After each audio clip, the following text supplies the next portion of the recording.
भारत के त्रिकुटा पर्वत पर एक ऐसी जगह है जहां कदम रखते ही लगता है जैसे हवा में कोई अदृश्य शक्ति है। कोई आपको देख रहा है, संभाल रहा है और बुला रहा है। ये वही जगह है जिसे हम कहते हैं माँ वैष्णो देवी का दरबार। लेकिन सबसे बड़ा सवाल है, माँ वैष्णो देवी थी कौन? यह गुफा प्राकृतिक है या दिव्य?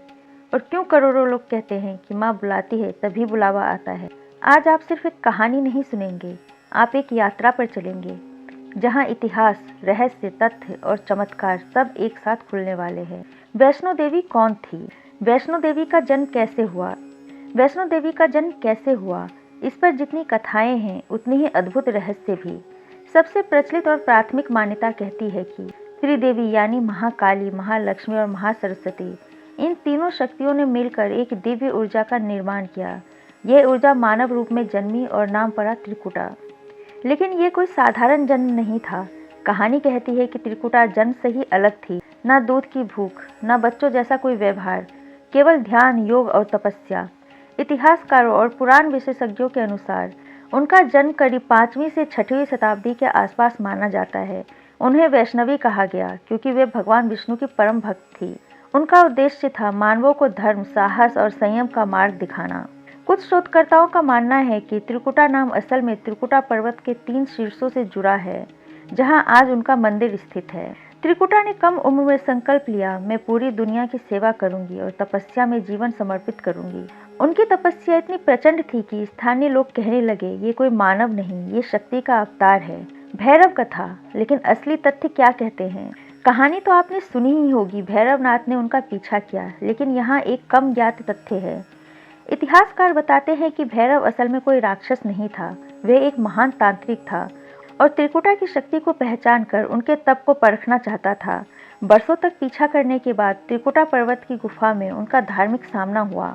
माँ ने भैरव का सिर काटा, लेकिन क्रोध से नहीं, बल्कि अधर्म को रोकने के लिए, और यही हुआ पहला चमत्कार। कटा हुआ सिर पहाड़ के 2 किलोमीटर ऊपर जाकर गिरा, जहाँ आज भैरव मंदिर है।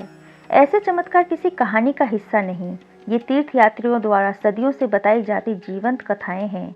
गुफा की प्राकृतिक संरचना विज्ञान की सबसे बड़ी उलझन। अब बात करते हैं असली रहस्यों की। वैष्णो देवी की गुफा वैज्ञानिकों के लिए एक पहेली है।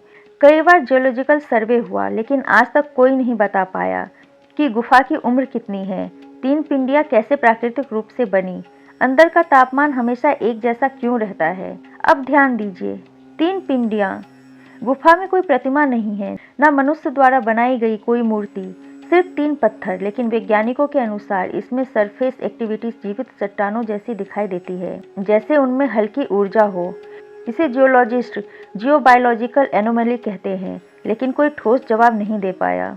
अमर जल कभी सूखता नहीं। गुफा में एक स्थान से मीठा जल निकलता है, लेकिन सबसे बड़ा रहस्य ये है कि पानी कभी कम नहीं होता। गुफा के अंदर बारिश या बर्फ का कोई स्रोत नहीं है। पानी में बैक्टीरिया 0% पाया गया। सालों की टेस्टिंग के बाद भी कोई नहीं बता पाया ये पानी आखिर आता कहां से है। लोग इसे अमृत जल कहते हैं और लाखों लोग इसे पिए बिना लौटते नहीं हैं। अखंड ज्योति जो कभी बुझती नहीं। एक और वैज्ञानिक रहस्य, गुफा में है अखंड ज्योति, जो माना जाता है कि सदियों से कभी नहीं बुझी। बिना ऑक्सीजन रिसर्कुलेशन वाले स्थान में एक ज्योति का लगातार जलना विज्ञान के अनुसार असंभव है, लेकिन यह आज भी जल रही है। 12 किलोमीटर यात्रा, लेकिन थकान क्यों महसूस नहीं होती? एक और अनसुलझा तथ्य, कटरा से भवन तक की यात्रा 12 किलोमीटर की है, लेकिन यात्रियों की रिपोर्ट कहती है 60 से 70 साल के लोग भी बिना रुके चढ़ जाते हैं।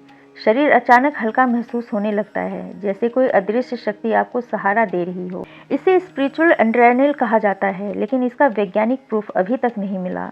बंद गुफा सबसे बड़ा रहस्य। माँ की प्राचीन गुफा साल में कुछ ही दिनों के लिए खोली जाती है।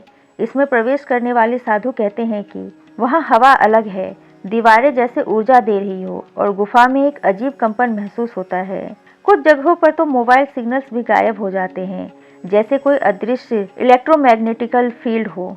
यहाँ तक कि आधुनिक उपकरण भी गुफा की पूरी मैपिंग नहीं कर पाए हैं। यह मंदिर चमत्कार है या विज्ञान, या दोनों?